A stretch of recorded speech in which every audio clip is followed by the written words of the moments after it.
All right, guys, welcome back. It's me, Daniel, VintageMagic.com, and today we have a story of a card a gentleman purchased online.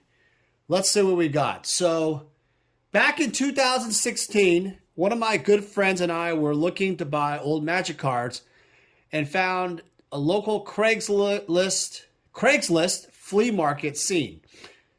Craigslist, by the way, guys, side note, is a website where you can find a rental home, you can find a dog, you can find massage services, you can find, anything, right? Just anything you want. It's a widely used website, and I haven't used it for years, but it's really predominant still.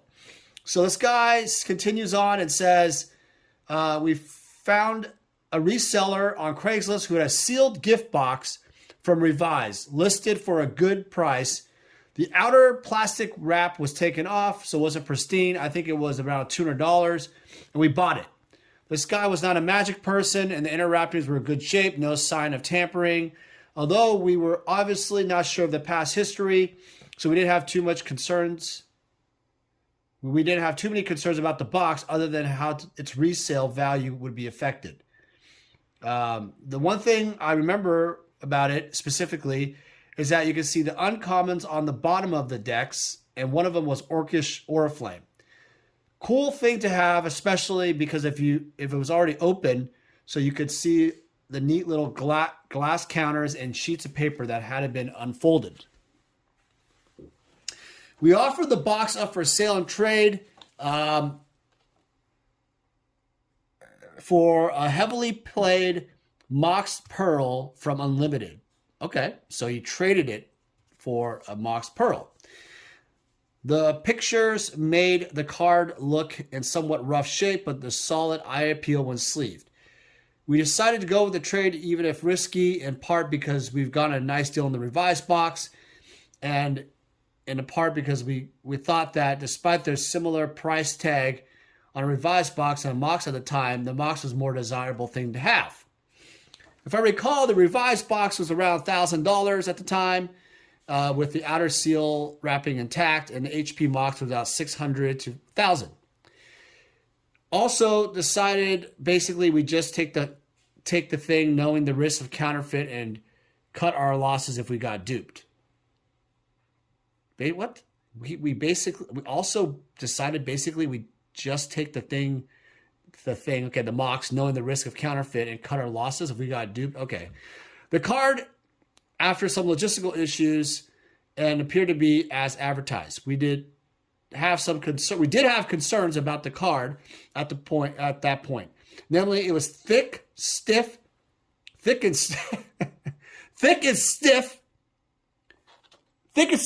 I don't know if I can even hold my breath. Thick and stiff. That's what Rudy said. And some surface waviness and damage around the borders, and was somewhat glossier than what we expected. So we were naturally worried about it to be a reback. But the printing of the front seemed fine to us, and we were not sure if Unlimited cards were even rebacked. So we figured that the card had water damage, dried, explaining these features. My friend got married, sold his collection, and this Mox not being a major factor because we were never entirely sure if it was genuine. I put it away for a while to send it out for authentication or just to figure what was up when the time was right. A few weeks ago, I decided to do that. And it was sent for Beckett for authentication. The card came back with documents, as you see, indicating a reback. Before I sent it in, I did research on Unlimited rebacks and learned that they were common in the late 1990s and early 2000s on cards that were marked or damaged. Lots of pavement damage from the old days on rebacks, on the backs. When I learned about these cards, my expectation is that it might be a reback. My expectation that it might be a reback went up, but I figured the water damage generally was more likely because the white border rebacks seem very rare. All that is a long way of saying I was mildly surprised when Beckett says a reback, but not at all shocked. My suspicion is that this is a genuine Mox Pearl, front reback with a unlimited common. This card in particular doesn't seem to have much done with the intention of creating a counterfeit. My guess is that it was either marked by unscrupulous 1990s player on the played hard on the concrete, and someone decided that this is how they would fix the back when an unlimited Mox was valuable, but not insanely so. The front is genuine. I think the person who traded to me was unfamiliar with unlimited rebacks as possibility, or less likely knew it was a reback from the 1990s, early 2000s, and passed it off as HP, heavily played. I don't think the person that made it themselves, because I don't know anyone that would think that's a good idea in 2016. Either way, I traded for the thing knowing it had issues, and I am not upset one way or the other. I would be slightly upset if the front is not genuine and it's some kind of circa 2016 counterfeit attempt, although I don't think the case. Andrew. All right, Andrew, thank you so much for sending this story and also this Mox Pearl. Will it be a reback? We're going to find right out. Vintage Magic. Game, collect, invest. For more information about our consulting and professional services, visit vintagemagic.com.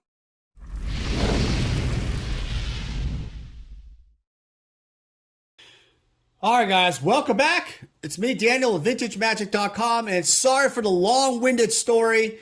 As I'm reading the story, Andrew, I could tell you that Craigslist is notorious for counterfeits. Notorious. If it's too good to be true, it is. Obviously, 2016, that's really hard to get your money back. But we're going to just at least see. You want to know if this is a reback, meaning the card is authentic, but the back is just to kind of improve the back, like you said, or is it fake? All right, so I have two examples here of authentic Mox Pearl Unlimiteds for you guys, just to show you some differences. I have two interesting examples. First one is, this is a dark print version. If you notice, it's a darker version of it. The unlimited cards tend to have a darker font and a lighter font version. And here is the lighter version. I don't know if you guys can see that. So, I mean, the printing is pretty much the same. Hold on a second. Let me get this lighting figured out. Hold on a second. Give me 1 second. All right, guys. I adjusted the lighting. And can you just tell that, look, that is the darker print one, the bottom one. And then this one is the lighter one. So, unlimited cards have two versions. Obviously, this is done the light test, the loop test, the rosette pattern, all that stuff. But I want to show you the different lighting factors. So, I'm just going to leave that here. These are the... I guess in a science experiment, these are the control, right? Is that right? Control? Is that correct? Okay, I haven't done a scientific method. This is the Beckett from the package from Beckett.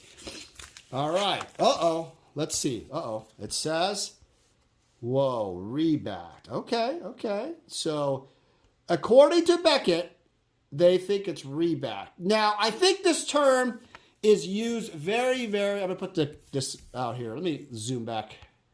I think this term is used very loosely, the word reback. So a reback is notorious for like collector's edition cards. Collector's edition cards are international, are notorious to have the back stripped back because the collector's edition, international edition cards are square corner. So then people would cut the corners into beta cards or alpha cards and have it rebacked. In this case, Beckett said it was questionable for authenticity, rebacked. So they did claim it is not authentic in their eyes, but they said it's because of a reback. So that makes it questionable for a Magic player because let's say it was a collector's edition card and it was rebacked. It actually has value, like a Black Lotus that's been rebacked, actually has some value. And I think that's what he's trying to figure out. All right, so you try to, oh, here's a grade right here. And the ID number is 130. So it was submitted very recently, probably in the very expensive service. Okay, let's take a look. So, all right, let's see. Okay, so this is the back, this possible reback. All right, I put this right here. Okay. Okay, so right out of the gate, I'm going to look at the back. Okay, wow. I'm not going to look at the front, but he's right. All this water, look at that, right there, boom. All that water stuff. See that? Wow. Pretty substantial, yep. So I see where he's talking about. You notice how it's cut on the bottom there? That looks like a reback right there where basically you have the card has been, it's not exactly the same flushed. All right, so I put a different angle to get more focus. Again, I'm going to do the back again. Look at this. So at first, as a flat card, it looks pretty good, right? But if you look carefully, there's this tremendous water feel, kind of like a waviness. You see that? And that's not normal for Magic cards. And the bottom edge, and also this edge too. So, all right, let's see the front. What do you guys think? Huh. Whoa. Weird. Okay. Weird.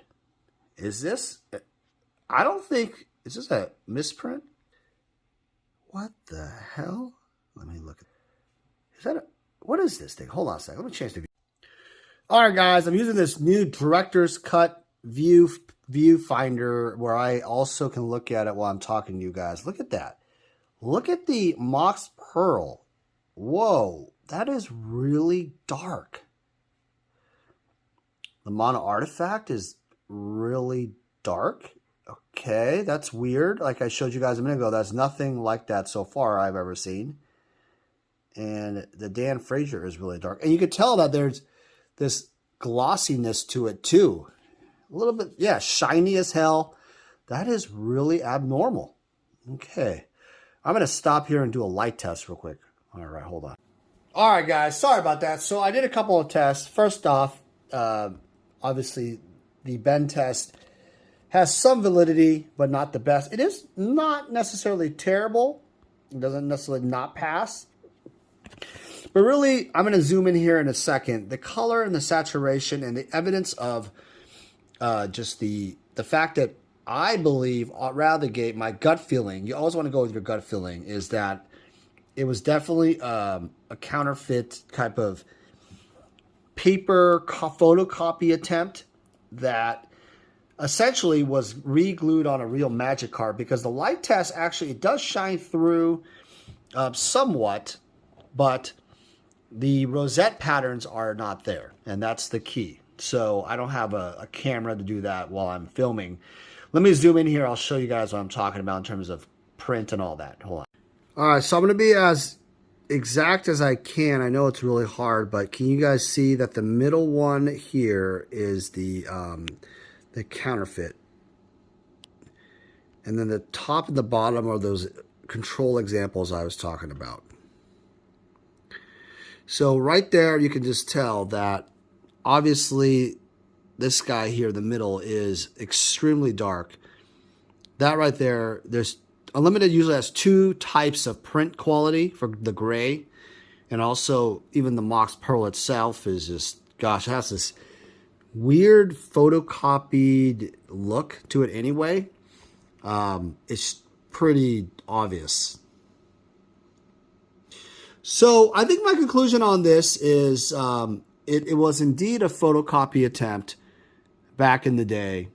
Not sure if it's recent or not. I'm going to have to talk to my friend Tavis King. Ironically, I'm going to the Good Timing Awards. I'm going June 11th to meet with Tavis King and some friends to CGC, the authentication company.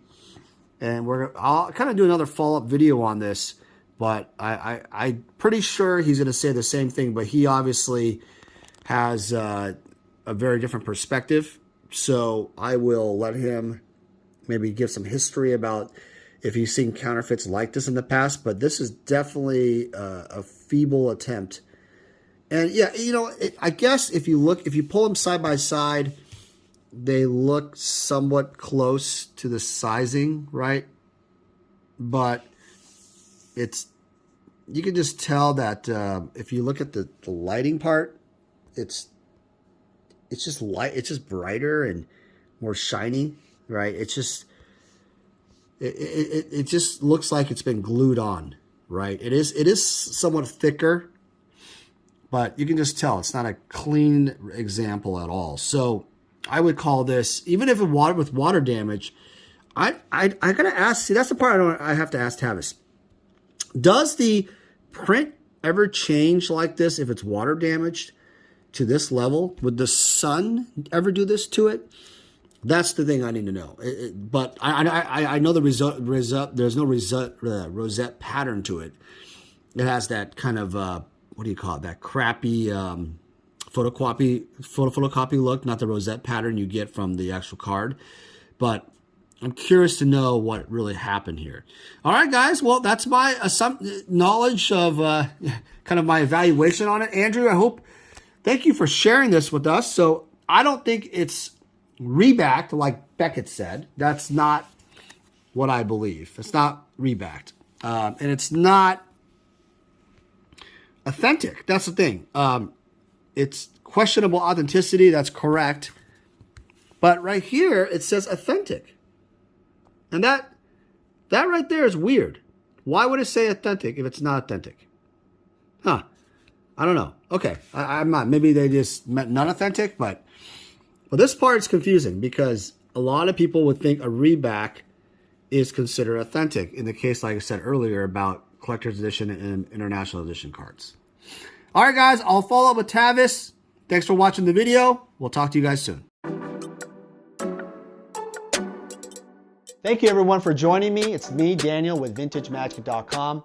I'm excited to share more about our appraisal services. All right, so the first step of the appraisal process is determining if your items are authentic. After determining that the items are authentic, we will then do a market evaluation of your items. So oftentimes clients ask me, hey Dan, I want to insure my collectibles.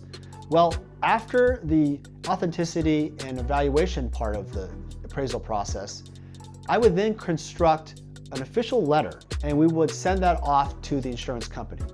Your insurance provider would then offer you insurance based on the evaluations and authenticity. We also offer pre-grading services. So collectors who are looking to save money on grading can go through us. We will actually grade and authenticate the cards before you send it off to grading, and that will save you potentially thousands of dollars on grading fees.